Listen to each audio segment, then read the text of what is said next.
station on Space to Ground. Welcome to Space to Ground, your weekly look at what's happening on board the International Space Station. I'm Dan Hewitt.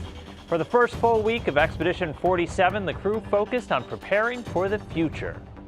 Tim Coper and Tim Peake installed new hardware for the Common Communication for Visiting Vehicle System, or C2V2 for short.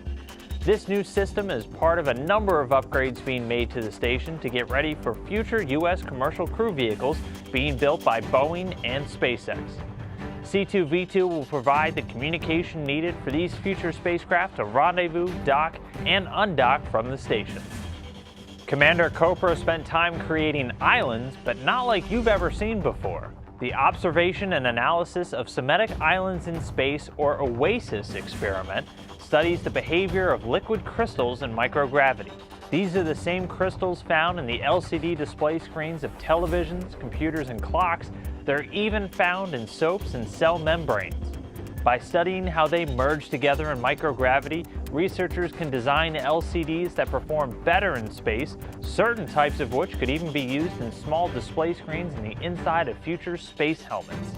This week, Twitter user D. Matsumura wants to know if there are any rules for spoken or written languages on the station. Well, there sure are, and with astronauts having come from 18 different countries and counting, it's important to make sure everyone can communicate.